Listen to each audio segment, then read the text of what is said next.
Have you ever read a powerful book, watched motivational videos, learned exactly what you should do, and still stayed the same? You knew the advice. You understood the concepts. You felt inspired for a moment. But days later, you fell back into the same habits, the same mindset, and the same emotional patterns. Why does that happen? According to the ideas explored in Evolve Your Brain, knowledge alone does not create transformation. Real change only happens when knowledge becomes experience. And that is where most people get stuck. Most people collect information endlessly. They read books about discipline, watch videos about confidence, listen to podcasts about success. But information without action changes nothing.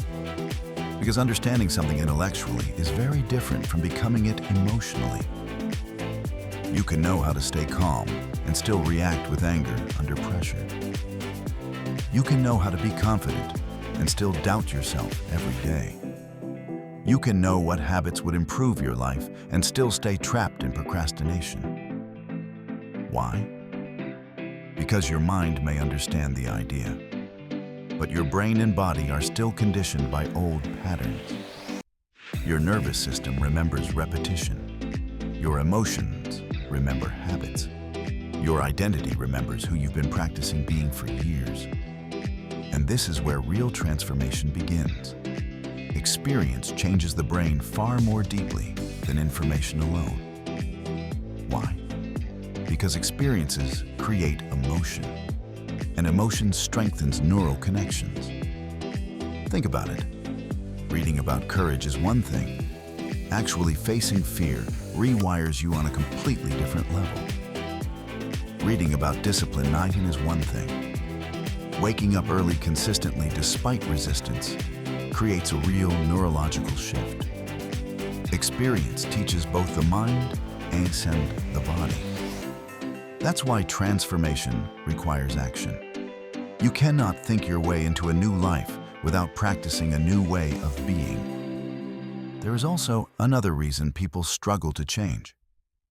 There is a gap between what you know and who you are. People often want change consciously, but emotionally remain attached to old identities. Old emotions feel familiar. Old habits feel safe. Old reactions feel automatic. Even when someone wants a different future, their body keeps pulling them back into the past, back into stress, back into fear, back into self-doubt. This is why change feels uncomfortable, because becoming someone new requires leaving behind the emotional patterns that once felt familiar. And most people unconsciously return to what feels known. But transformation becomes possible the moment you interrupt that cycle. The process is simple, but not easy. First, you learn a new idea. Then you practice it repeatedly. You create new experiences. You reinforce new emotions. And over time, you build new neural pathways. Eventually, the new behavior stops feeling forced. Confidence becomes natural. Discipline becomes automatic. Calmness becomes your default state. The repetition creates a new identity. But this only happens through conscious awareness. You must begin noticing your automatic reactions. Notice the thoughts that keep repeating. Notice the emotions controlling your behavior. Notice the habits that keep recreating the same life. Because awareness is the beginning of change. The moment you stop living on autopilot, you gain the power to choose differently, again and again, until the new version of yourself becomes stronger than the old one. And that is the real lesson. Knowledge can inspire you, but only repeated experience can transform you. If you want a new life, you must repeatedly act, think, and feel like the person you want to become. Because transformation is not something you learn once. It is something you practice daily.